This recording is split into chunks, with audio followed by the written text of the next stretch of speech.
Hi, you guys. I'm Mandy, one of the co-owners and workers here at Pilsen Community Books, and I am so excited to welcome you here tonight to celebrate these three wonderful authors, two of which just have brand new books come out this month. Corinne Manning's We Had No Rules, and Elizabeth Stintzi's Vanishing Monuments. If you want to buy the books from Pilsen Community Books, the bookstore hosting this event tonight, and support exciting free programming like this, the link is in the YouTube video description, but you can also find it on our website, www.pilsencommunitybooks.com. I'm also really excited to hear about the work of Brave Space Alliance, which this event is in support of tonight. A couple of notes about how this evening will go. First, we'll hear from Brittany Thomas, the Director of Programs at Brave Space Alliance, and then we'll hear from each of our amazing readers. And at the end, we'll take questions from the chat, so feel free to throw any questions in as the event goes along. First, a little bit about Brave Space Alliance. Brave Space Alliance was created to fill a gap in the organizing of and services to trans and gender nonconforming people. Currently, very few LGBTQ+ social services or advocacy networks exist on the south and west sides of Chicago. Furthermore, the few trans-specific resources in the city are located in majority white neighborhoods on the north side, which are inaccessible geographically and also regularly result in the hyper-policing of trans people of color who attempt to access them. I highly encourage all of you to support the great work that they do. There's a link in the chat where you can donate. And when you donate, you'll get a link to the Zoom after party tonight, which Corinne will tell you a little bit more about later. But without further ado, I'm going to turn it over to Brittany, who will tell us a little bit more about the work. Take it away, Brittany. Hello. Thank you so much for that wonderful introduction. Like they said, my name is Brittany, the Director of Programs at Brave Space Alliance. My pronouns are they, them. So a lot of things have been happening since the pandemic hit. I also want to put out there that I actually started this job the week it happened. So that has been a lot of fun. But we're doing a crisis food pantry where we're servicing LGBTQ+ members all over Chicago. At first, we were only going to do it on the south side, but we realized the need was a lot more rampant than that. And so we decided to just disperse our resources out that way. We have volunteers dropping off food donation bags to the front doors of the homes of folks who've signed up. We're also doing a trans relief fund where we're offering up to $200 for trans, gender nonconforming, and intersex individuals who have been directly impacted by the COVID-19 pandemic. And we're also offering a lot of our services online. So if you're familiar with our pop-up center, you know that we offer career, government, and legal services. So we're pretty much helping folks sign up for unemployment benefits or link or anything like that online. We're also facilitating all of our support groups virtually. And right now we currently have 3 support groups. Rose Petals, which is for trans women and trans feminine people.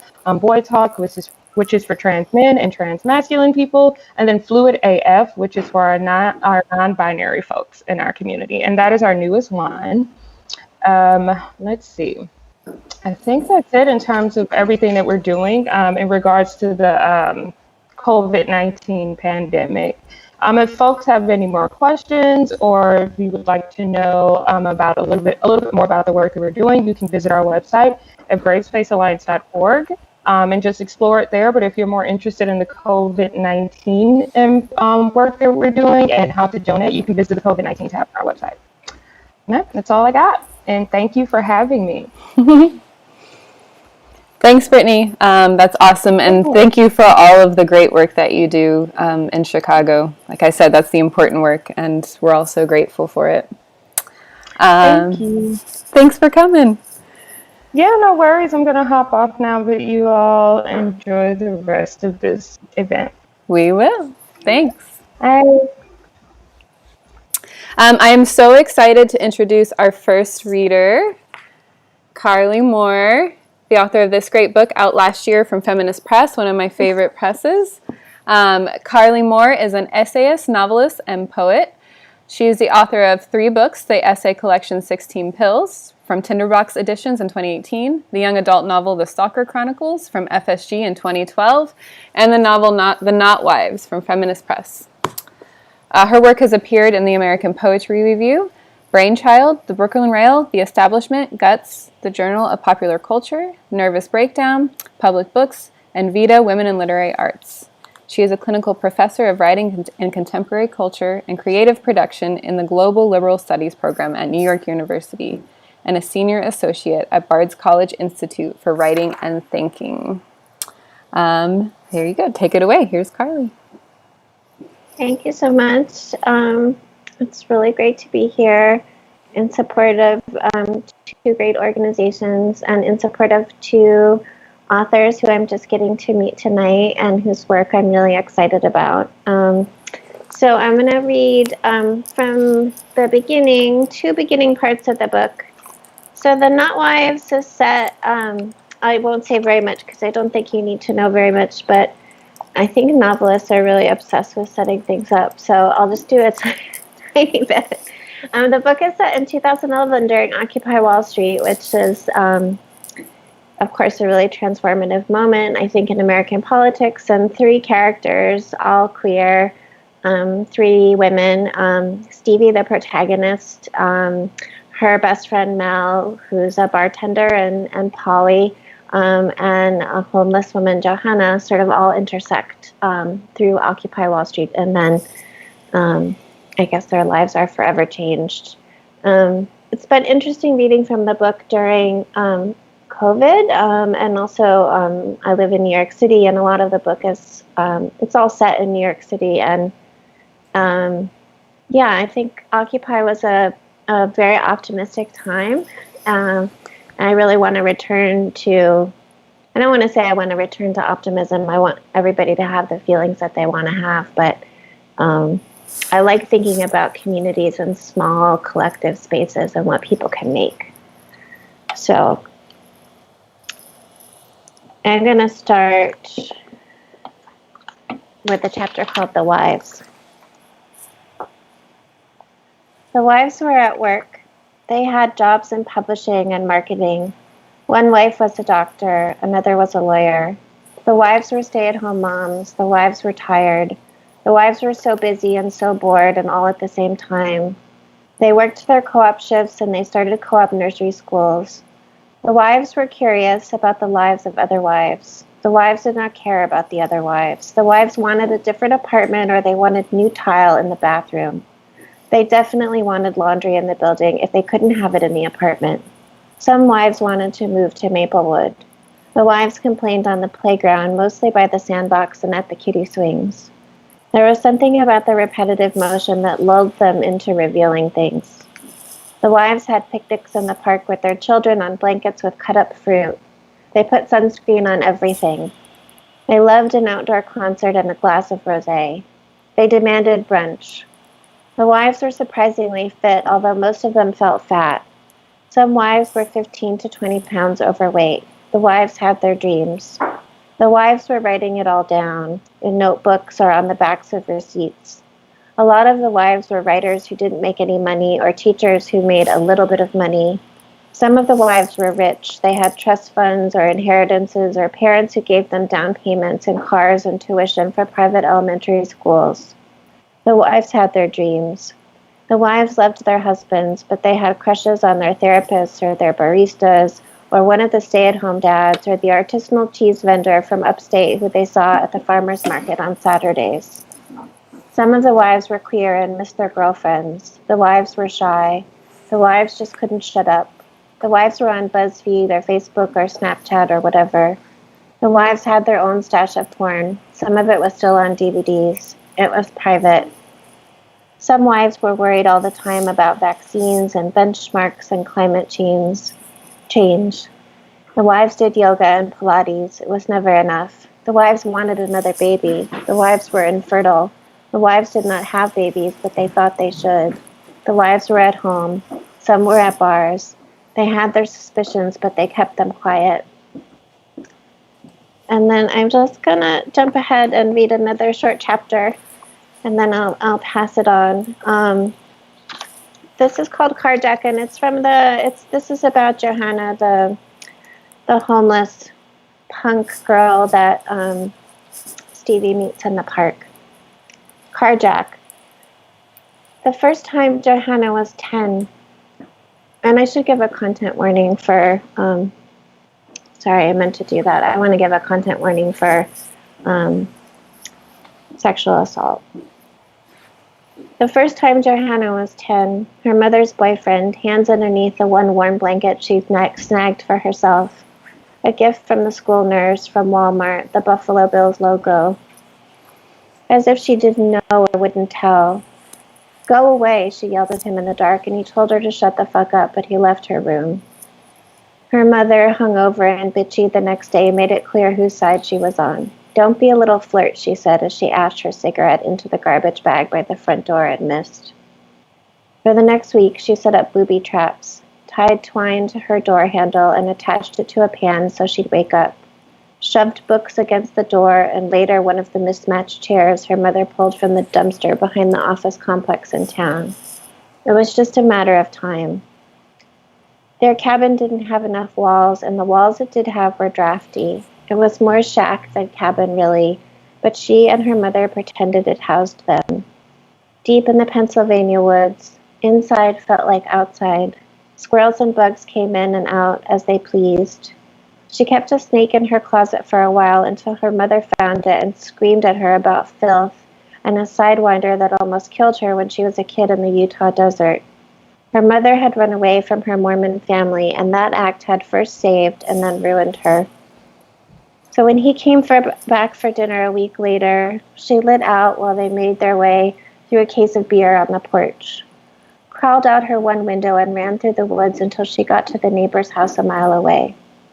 She didn't allow herself to imagine anything in those woods. There were no bears, no deers, no creatures, just her and the trees and the backpack bumping against her back as she picked her way over roots and pine needles. It was a full moon. That's how she could see. She wrapped her Bill's comforter around her neck and imagined she was a prize fighter with an enormous towel ready to fight anything.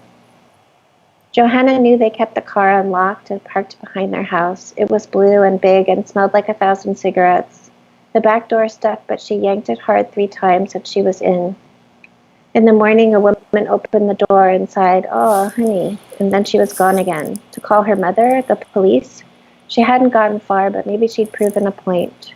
She was not to be fucked with. She could leave at any time, and she knew even then that her mother needed her way more than she needed her mother. Johanna hopped up to the front seat and wondered if she could drive. She'd seen kids do it in movies. She was half asleep. It was an old car. She yanked at what she thought was the turn signal, but it was the gear shift. She put it in neutral.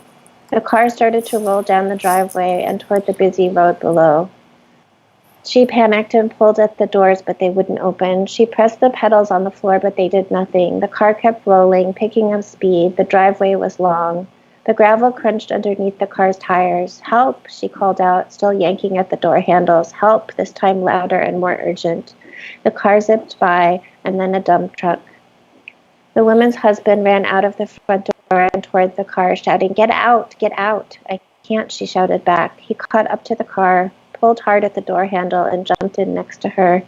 He yanked the emergency brake just as the back end of the car poked its butt out onto the road. Another car swerved and honked to avoid hitting them. "Fuck you," he shouted. Johanna wasn't sure if he meant it for her or the car. He put his head on the steering wheel. "At least you're not dead," he said, but she knew it would be better if she was. When she went back to school, her best friend, a boy with a pale freckled face and yellow-green eyes and hardcore chess obsession, told her, "My mom heard you on the scanner. 10-year-old steals car." After that, every time she ran away, she imagined her adventures broadcasting across the police scanners into the living rooms of everyone in her school.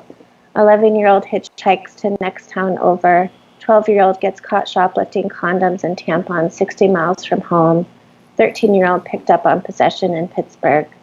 She liked being on the rural news. The static, crackle, beep on the scanner made it official. And finally, like the posters of fugitives she stared at in the post office during a school field trip, she was a wanted girl. Thank you.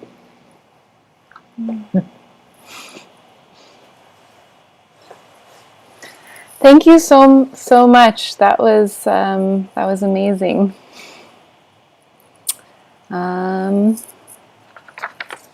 Great. Should we go on to our next reader? Corinne Manning is a prose writer, and I'm going to add badass literary organizer, and the author of We Had No Rules, out this month from Arsenal Pulp. Their stories and essays have been published widely, including In Toward an Ethics of Activism and Shadow Map, an anthology of survivors of sexual assault. Corinne founded the James Franco Review, a project that sought to address implicit bias in the publishing industry. All right, Corinne, take it away. Hi. Thank you all so much for being here in your living rooms, on your bed, at your desk. Carley, thank you for that gorgeous, gorgeous section, those 2 sections from your book. I can't wait till we can be in conversation about it after. I want to point out to everyone at home the fantastic jacket Carley is wearing, and I also want to point out Jess's fabulous nails, which I got a brief glimpse of as they scanned gloriously across the screen. So look out for that.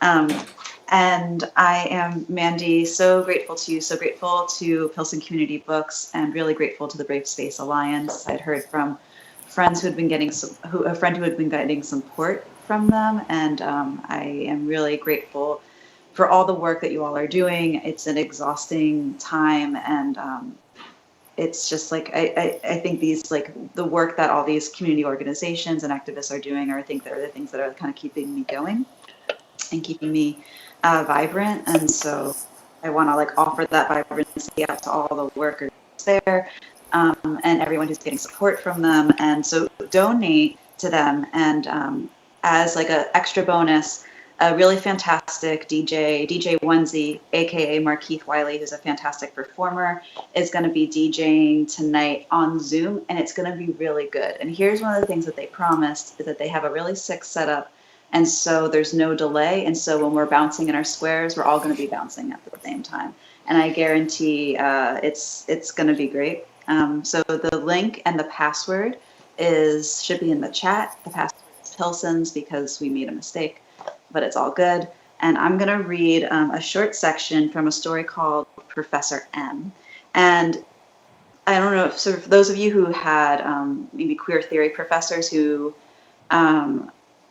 were dreamy and then potentially also scandalous, or didn't handle power well, this was kind of my imagination for this character. So the story they're telling is how their relationship ended, and I'm going to be reading 2 short scenes. There is a trauma to making a mistake and not being forgiven, to being held so accountable that your life is stripped from you. That act itself is unforgivable, though I know I should feel guilty, and I do. Though I know I caused Julia pain, nothing I did warrants her reaction. I'm embarrassed that I could live out such a predictable storyline. As a professor of queer theory, or as my university prefers, women and gender studies, I feel it is important to demonstrate to my students other modes of possibility in living. My young queer students always fall in love with me. They love my well-fitting slacks, my bow ties. They swoon when I ask them to just call me professor in lieu of gender pronouns. I've watched them follow the line of my waist to my jaw as I speak. While they work in small groups, I can feel their eyes on me as I sit stoic, fucking their essays. I'm a scholar who prefers to be a teacher, and it doesn't matter that most of my students are bad lays. I get a queer, aching joy from their misfire connections, their wimpy arguments, my red pen circling a clause like a tongue. I want you to stun me, I told this group at the beginning of the semester. Give me a reason to hold my pen up, but not actually put it down. I watched them all scribble this into their notebooks, except for one student, Taylor, who watched me as acutely as I like to watch them. In my first few years of teaching, this would have really thrown me off. I would have looked down, messed with my papers, glanced at the clock. But now I'm a professional. They only need to share their names once at the beginning of the first class, and I already have them memorized. Is there a problem, Taylor? Something you want to question? I'm good, just listening. It might serve you to write some of this information down. Don't need to. It's in the syllabus. The other students popped their heads up at me. This was the opportunity to get my class size down. Taylor had served me for a spike. If you are someone who does very well in all your other classes, I guarantee you'll do poorly in this class. Taylor revealed the briefest twitch, and it satisfied me deeply, like scratching an itch in my lungs. It never took very much. 20-year-olds are still children. I continued my rant. I can spot a complacent intellect as quickly as I can determine a weak argument by the end of the first sentence. So make your intentions clear. Life is too short and this tuition too expensive to waste anyone's time. Taylor was still too prideful then to start writing, but she did pick up her pen. Everyone stared rapt, including me. What other way can I say this? The picking up of her pen stirred me. Taylor, with her long swept bangs and hair cut short at the back, her rainbow earring and oversized boy jeans, didn't continue to challenge me. In fact, she worked so hard that I would read her papers and feel on the brink of orgasm. The thesis was well thought through. The arguments, though sometimes faulty, were cited with precision and taken as far as they could go. To read her essays was to have someone kneeling before me, undoing my zipper. Then came the paper on the photographer, Catherine Opie, and I couldn't take it anymore. I had to email her. Taylor, your paper, Queer Eye of Opie, is an above satisfactory achievement. We'll discuss more in conference, but I wanted to commend you on taking such an overused topic and turning it into something much deeper. There may be a possibility of publishing this. Let's talk, Professor M. The idea of publishing her paper came out in a flurry of passion, and even though it felt good to type it, afterwards I felt a kind of remorse. In the time it took me to stand, assemble my papers, get my bag, my inbox chimed. Her response was there, like she had been expecting my email with her reply already written, waiting in her drafts. I pictured her sitting at the computer, ready to send it, finger poised on the mouse, and I started to sweat. I read it, smiling like a goofball. Dear Prof. M. Prof. So sweet I could hardly stand it. I am literally sitting here giddy. I'm looking forward to our conference. I just read Vandermeer's Tribads on Trial for Professor Leone's History of Sexuality class, and I found her discussion of it pretty boring, and I'm hoping I could start a discourse with you. Let me know if you need it. I can attach it as a PDF. T. Here is the moment when I was guilty, the moment when I knew what I was doing, when I knew that my response would make her shift and buckle over her hand. Taylor, no need to send. I think I have the text on my shelf. Professor M. That night, when Julia and I had sex, I tried not to think about this exchange, but I felt cold and disconnected, so finally I pictured the T at the end of the email. Taylor's offer to attach the article as a PDF. I came loudly, holding Julia's head in my hands as I pictured the textbook, edited by John C. Fout, glowing on my shelf like it had always been waiting for Taylor. You're really something tonight, Julia said. Her hand was inside me, well past the knuckles, and I twitched. I buckled like Taylor did over my email. I suppose I could have told Julia then, because then she would have known that what I was doing with Taylor was helping both of us. And I'll stop there. Thank you so much. That was such a treat to hear that story read live after working on this book for so many months. I'm so excited it's out in the world. Thanks for being here tonight to share it with us. That was so lovely. Thank you. All right, I'll introduce our last reader for the evening, the author of Vanishing Monuments. Beautiful cover. John Elizabeth Stintzi is a non-binary writer who grew up on a cattle farm in northwestern Ontario. They are the 2019 recipient of the RBC Bronwen Wallace Award, and their work has appeared in the Malahat Review, Kenyon Review Online, Ploughshares, and in their forthcoming poetry collection, Junebat, which also has a beautiful cover. They have an MFA in creative writing from Stony Brook University in Southampton, New York, and currently teach critical and creative writing at the Kansas City Art Institute. All right, take it away. Hi, thank you. Yeah, I suppose I should have said a new bio because it's no longer forthcoming and it is now out. So if you want Junebat, you can go get that. And, obviously, yeah, great. Yeah, I want to just, briefly say thanks for having me. And this has been really wonderful. And I'm also really kind of glad that I'm going last because I do not have the funny book. So this reading is going to be pretty less funny, which I appreciate. Not having to kill the mood between readers. Not that Carley's was like a laugh riot, but there was some humor up front at least. So this is Vanishing Monuments. I'm just going to read a short section from the end of the first chapter. Vanishing Monuments is about a non-binary, middle-aged photographer who's going back home for the first time in about 30 years because their mother who's suffering from dementia, has lost the ability to speak, and so they're sort of going back to kind of try and see what the hell they can salvage of their life. So this is just the last chapter where they see their mother for the first time in 30 years. So yeah. I walk into Mother's room, and there she is, a silhouette against the gray light of the window. She's sitting in a chair in a baby blue blouse, and her hair is very short, manageable. Her back is to me. I don't know if she's actually looking out the window, and if she is, if anything is registering. I've never seen her stare out a window from behind before. I only ever saw her staring out a window toward me at night, waiting for me to come home. My eyes adjust from the dimness of the hall. I squint, try to make a distinction between her skin and the light. The door behind me closes with a click. I approach slowly, counting down the tiles between us. As I get closer, my memory of her body minimizes to meet reality.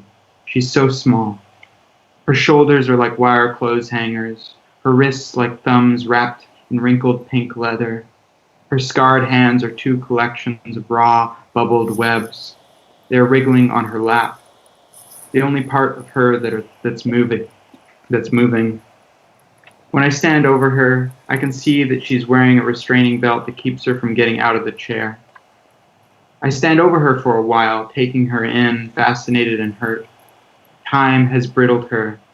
27 years gone, turning her long hair blank white, letting it be chopped off for convenience, to make her seem more put together. Letting it all be thrown away. No strand of hair on her head was there 10 years ago. I imagine the nurse from the front desk, armed with scissors and grasping those long, drawn-out strings of Mother's dead cells. I imagine her clipping them all off. I look down at Mother and I can smell her, that clean hospital soap smell that lacks any breadth of humanity. I could move my hand 4 inches and touch her shoulder.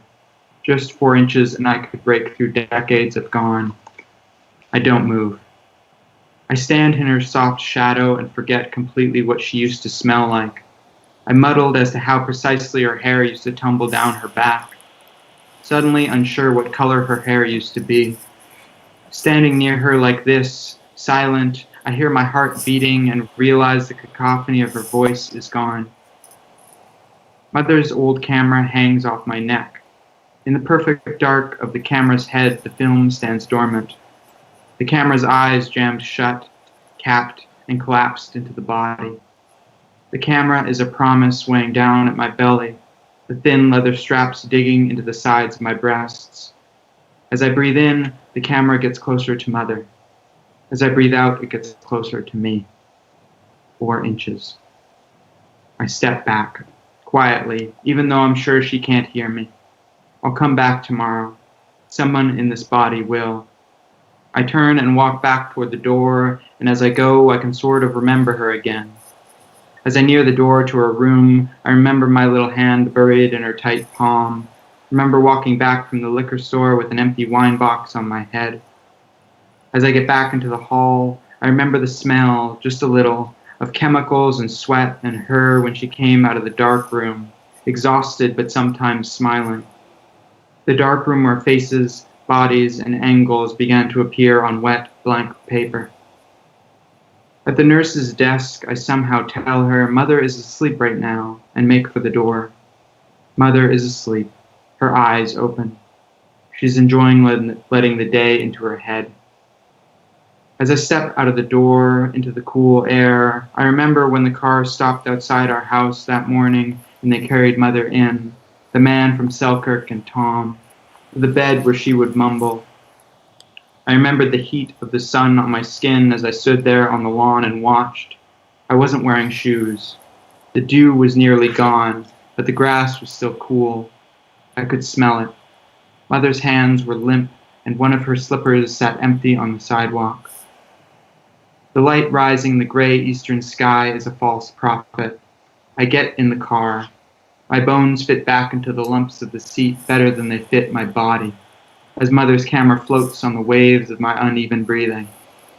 As I put the keys in the ignition, I remember the man handing me Mother's keys in a bag of her personal effects, her purse, her Nikon with her fast 85mm lens, her small coat, and telling me that she should not drive, but that someone should go and pick up her car from the Downs. Then he handed me a bag filled with her medication.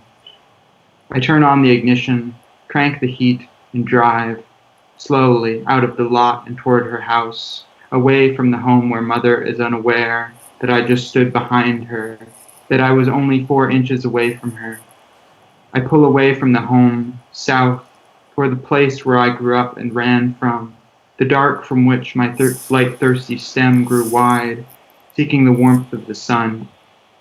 The horizon to the southeast of the city is dark and tall and endless, widening.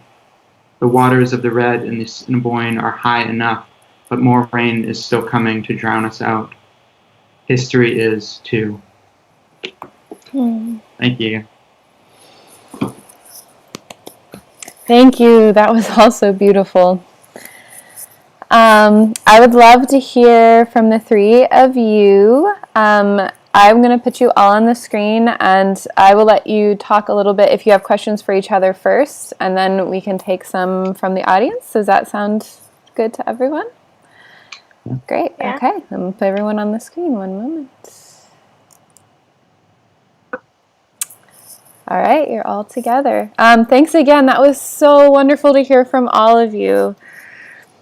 I would love to hear a little bit about how you all can be familiar with each other's work, or you came connected or know one another.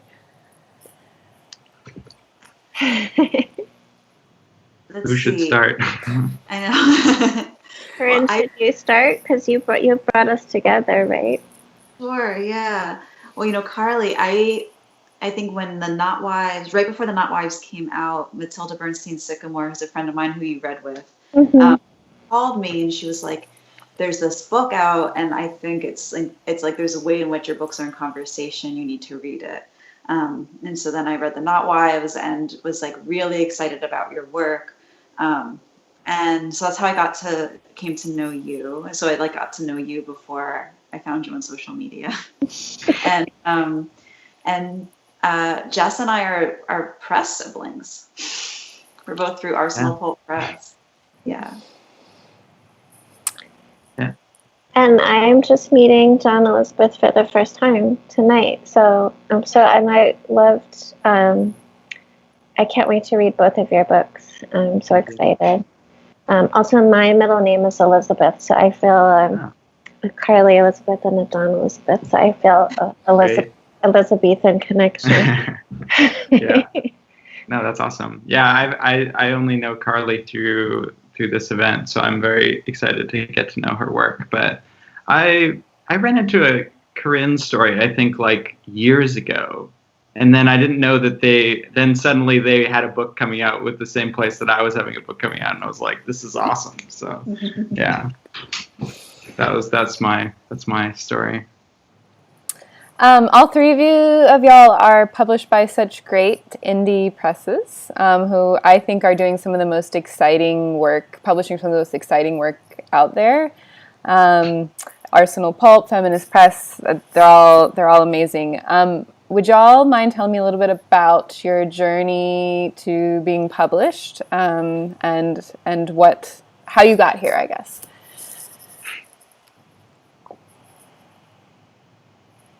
Who wants to go first? Should we just go the same order every time? Yeah. Okay. Okay, so I started trying to publish this book in 2015, and tried the agent route. I think queried almost like over 100 agents. That didn't go. And then same with small presses, that just wasn't happening. And I'm really grateful again to Matilda, who introduced me to Carley's work, and then also introduced me to Arsenal Pulp Press when her book Sketch to See came out. And so by then, I was like kind of on the brink. I was like, do I just give, I'm working on so many other projects. I was like, do I just give up on this story collection? At this point, it was 2019, I guess. And so it was just like this kind of magic unfolding. And I had this wish that I would find the editor who would know how to love these stories. And I feel so lucky to have found Brian and Shira Rose and Sonara at Arsenal Pulp Press, which just feels like suddenly the door opened. It was just like after years of feeling locked in a space, it just like suddenly everything, all the walls disappeared. Oh, am I I forgot the order. Yeah. Okay. The Nutwives had such a journey. So I had an agent, and we sent it out to all the big five, I guess. It went all over town, and it got really close at one place, but they ultimately weren't able to buy it or to, acquire. That's the word. I think the editor above that editor felt that it was too dirty, or they weren't sure how to market it. I had a lot of interesting feedback during that process, and it was all over the place, but it was often like, oh, we couldn't stop reading the book, but we don't know how to market it. That was kind of the basic thing. And then I knew of Feminist Press, of course, and I knew of Michelle T's imprint, Amethyst Editions, and we had a mutual friend, Dia Felix, who has a great novel. I'm spacing on the title, No Cheetah, that's it, I just looked at it. And Dia said, I think you should write to Michelle and, see if she'd be interested. And I was like, I don't know Michelle. And she's like, it's okay. So, and Michelle has always been a huge hero of mine. And I've always loved her work. And I loved Amethyst as their mission is to publish queer stories that are not just coming out narratives. So yeah, Michelle read it and she liked it right away. And then Feminist Press works collectively, so they had to all read it, which I love, and then they also loved it. So that's how I found my home. But it was there were like many versions of the book. Like originally, it was just it had all the characters, but it was really all in first person from the protagonist's point of view. And when it was going to those big five publishers, I ended up doing a ton of revisions. So I think it made it a better book, but it was very tiring. Carley, I want you to know that someone in the chat says we love dirty. Oh, good. Everything I write is so dirty. Yeah, I think I had a similar experience to Corinne, but it didn't quite take me quite as long, because I think I started setting this book out in some sort of way to, all the agents and all that bullshit, back in probably 2017.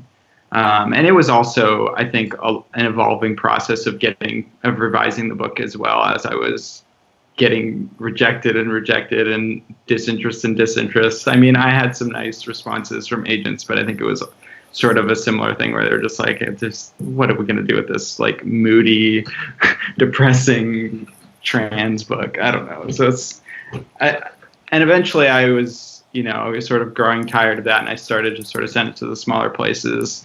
And I sent it to Arsenal, like, through their slush. And then, that was spring of 2019, and then I won the Bronwen Wallace Award, which is a big deal in Canada. You guys have never heard of it, but so then I think a couple weeks later I got an email, which was actually in my spam folder, so I almost missed it, from Brian asking for the manuscript, and then, you know, of course, they ended up wanting it, and it's been wonderful. I mean, Shira Rose also just did a killer job editing. I think she cut 20,000 words from it, which it direly needed. I can't tell what she cut, but it is a better book for it. I have some more questions, but if you have questions for one another too, I don't want to direct the conversation too much. Or I can ask a broader question. I mean, I had a question for Corinne, because I was just sort of curious about that story, which I really love, because that's what I love about short stories, is the kind of complicated narrators and these sort of like these characters that you kind of hate and you kind of loathe, but you're also only with them for like 15 pages, so it's okay. And I was just kind of curious how you kind of find your stories, because I think your stories also are quite eclectic, and they don't feel auto-fiction-y. So which is something that I appreciate and I enjoy seeing in a collection. So I was just sort of curious how you find your stories. Yeah, you know, these stories are so different from any of the other, or they like came about just in like such different ways from my my other work. But with these stories, you know, I was really interested. You know, I get really fascinated with perspective and point of view, and that's one of the things that like was really drawing me in with the selections that Carley that you read and that Jess that you read, because I'm just like always interested in how that camera view shifts everything.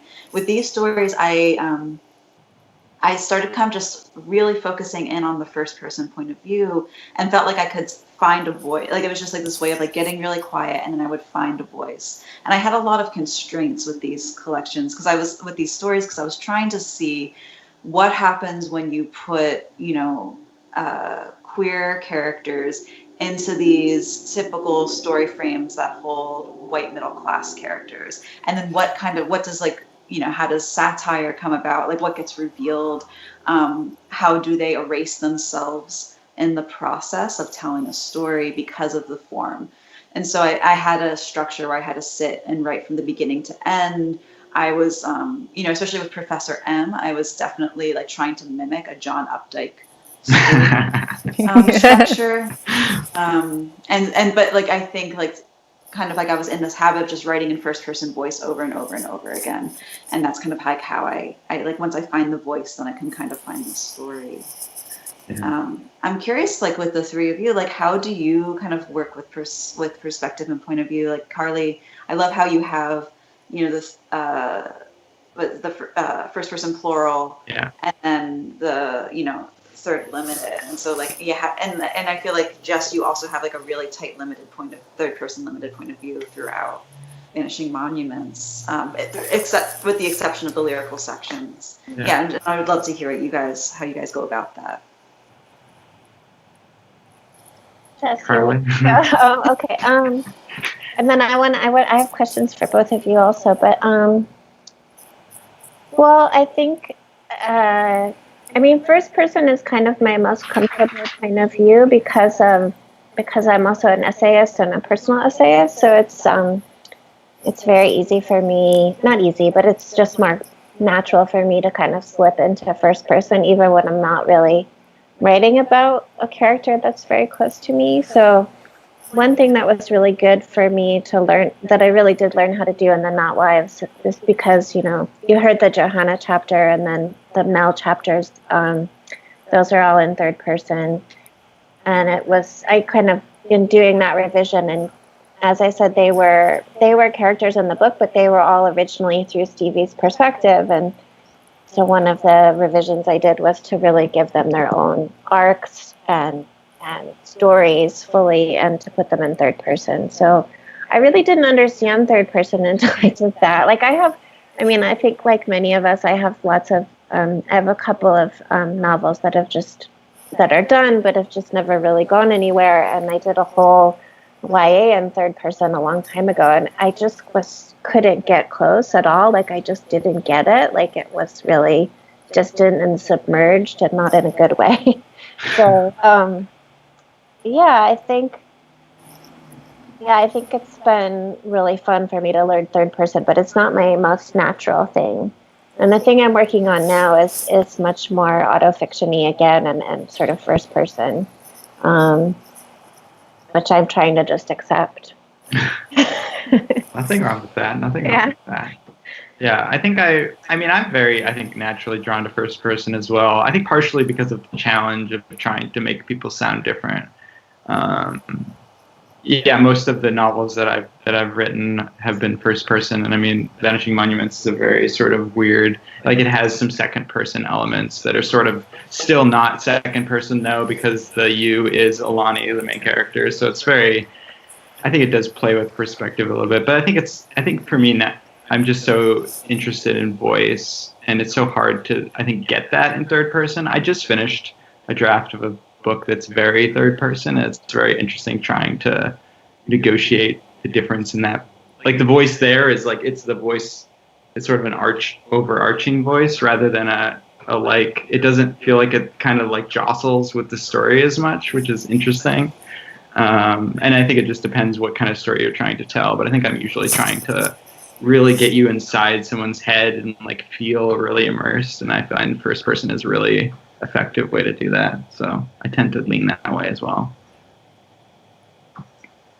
Can I ask both of you about mood, I guess, or I guess that's what I mean, mood, because in each of the pieces that you read, Jess, in yours, I was like very, very quickly like in this really tender and smell based. There was so much smell that I loved, and there's a moment when the character describes their hand in their mother's hand, and so I was just really struck by the mood that you created, and it felt almost like, there's all the camera stuff happening. It felt almost like the photograph was coming out of the development fluid. I can't remember what that's called. Yeah. And Corinne, the mood of your piece, like, my initial thing was like, oh God, I am a queer professor. I forgot that. I think we all are. Yeah, we all are. And then I was thinking like, oh no, what if I, like, what will be revealed? But the mood was like, you caught the attention really quickly between like the sort of the difficult student and the arrogant professor. And I'm glad you mentioned Updike, because like I actually really feel that now. You're queer to Updike, which is such a challenge. So I wondered about like how you approach mood, or if you, I guess, I don't know if we think about mood, but I'm curious about how you created those kinds of tensions or that kind of mood in your books. Yeah. Well, with this particular book, it was so interesting to see like what was the mood of because I think of like the speaker as in these stories as like actually sitting there telling a story. I think a lot about like what is the occasion that the story is being told. Within like even in a novel, like how is the story coming to be told to me? I think about that as I read. And so kind of similarly when I was writing, it's just like it depended on the mood of the character essentially. So like if I had this, the arrogant voice of Professor M, even though like really sad things are happening to them and they do experience, and I find that story actually to be quite sad. Despite its humor, I think that clash of like the way the professor tells the story against like the actual like sad life they're living, mm-hmm. like that tension was created. Where I feel like other stories are just like pretty sad, can just be sad for. Yeah, I mean, I didn't mean to make it sound like that story was a laugh riot the whole way, because it definitely is. It definitely is sad. It becomes more sad as you go. But yeah, I think that, I don't know, mood is one of those things. I think the ways I maybe achieved what you were noticing, Carley, is just, I'm just so obsessed with really, I think part of the reason I like first person as well is that you can really get like down in the details. I just love adding any of that stuff. So I think a lot of the mood comes from just the ways in which you can sort of like, if you occupy the character enough, you can tell like, all right, they're standing this close to their mother, and like they haven't touched in 30 years, and they could. This is how close they get, and then they turn away. So I think like a lot of that is just like really trying to immerse myself in the moment and in the characters in order to sort of like feel that out. And I think the mood of this book was something that was probably the most difficult thing to negotiate as I go, because it is a heavy book. So that I had to do a lot of work of just adding, because it's a lot of like alternating sections. So there's some sort of like a more uplifting or more sort of interpersonal bits that happen between these sort of like really moody, like sitting in a car alone in Winnipeg sort of scenes that also populate the book. So I had to kind of like buoy the reader, I think, a little bit now and again to make sure that they didn't, drown in it. I feel like I could totally drown in I actually really love sad. I don't love sad things, but I really do like when you say like the car in Winnipeg. I grew up in Western New York, so it just feels like, I don't know what to say. It just, I could hang out in the sad for a long time. Yeah. Well, then you should buy this book. Okay, good. I'm going to. We have a question from the chat. Are y'all ready for? Yeah. I think it's kind of related to a little bit of what you've already talked about, but this person wants to know what it's like to live with your characters while you're working on things.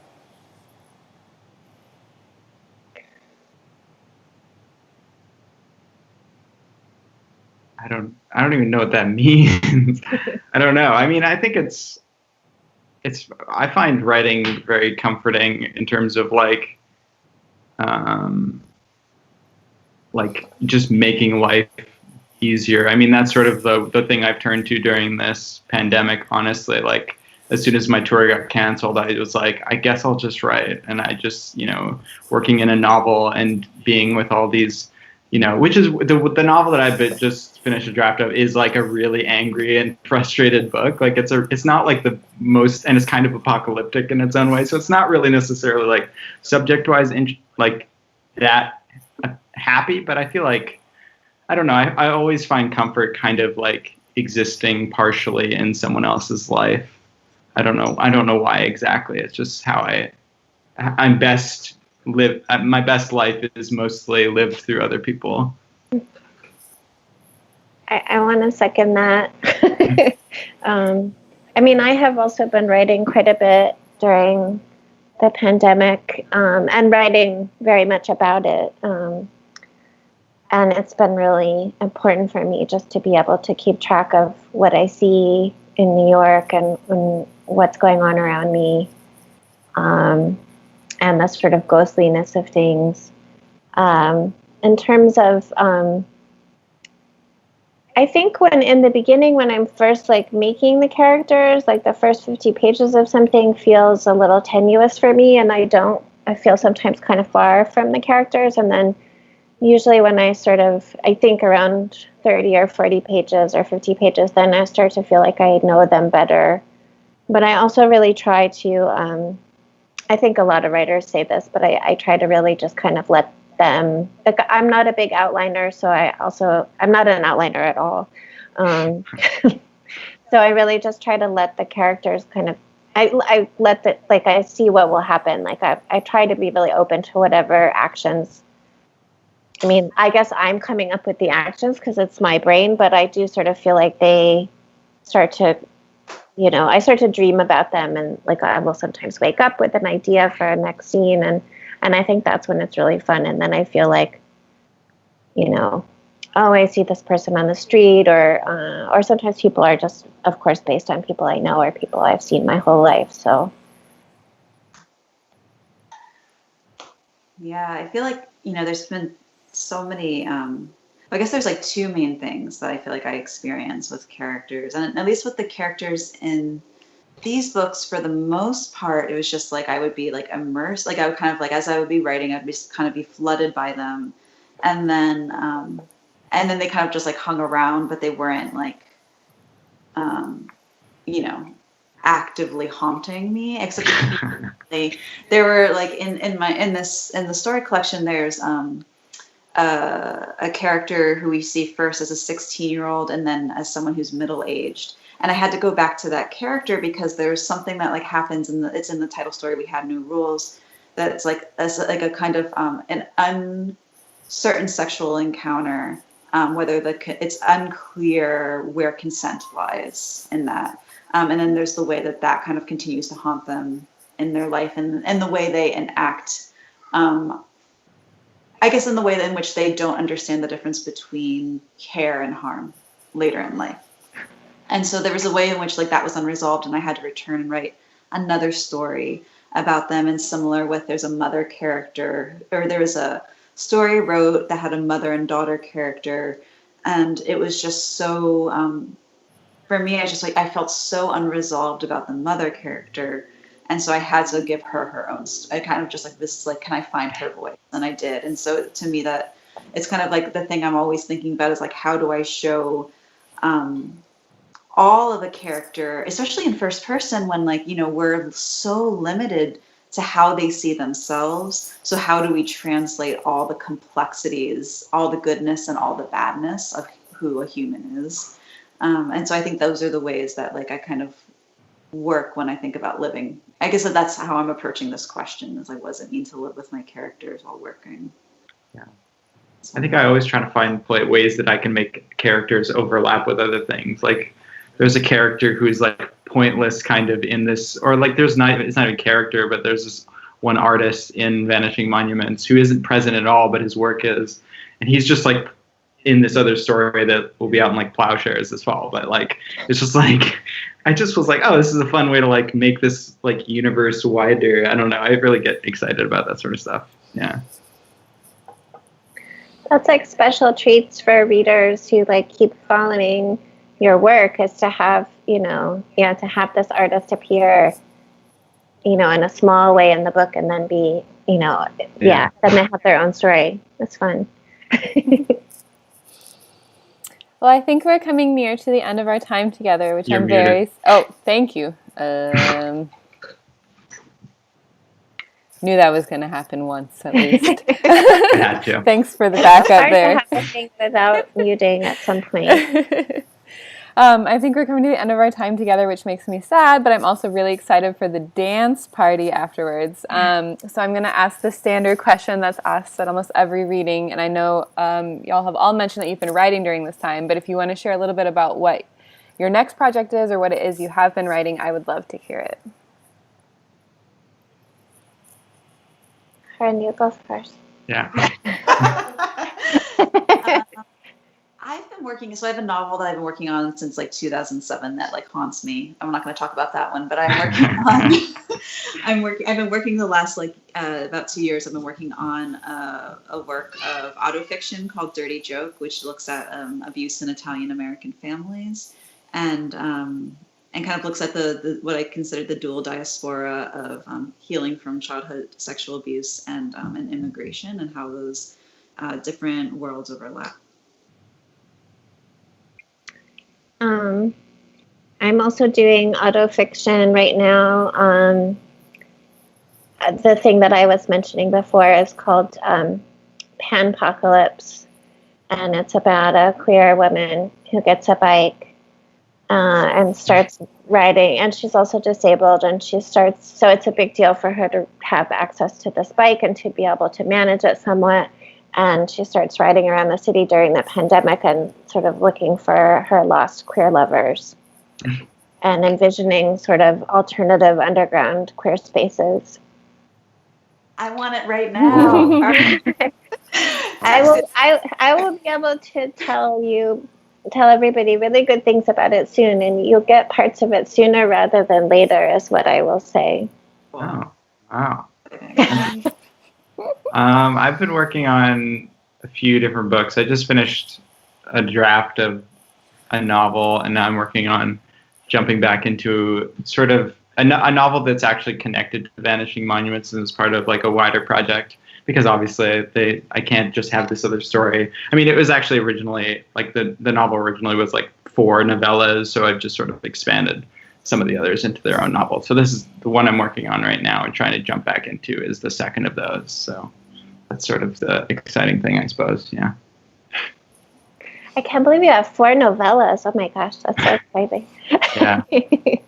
I will only 2 of them I know are going to be novels. I don't know that the third one is going to make it. We'll see. It might be a short story or something. There'll be like 1 billion stories that are set in this Vanishing Monuments fucking universe. Well, thank you all so much. This has been so great. And like I said, I can't wait for the dance party later. I want everyone, please donate to Brave Space Alliance. Their work is very, very important.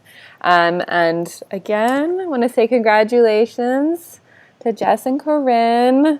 I'm so glad we got to be a part of these 2 books coming out in the world. Thanks to everyone, and I hope to see you all soon in person or on the internet. Bye. Thank you. Bye. That was so fun.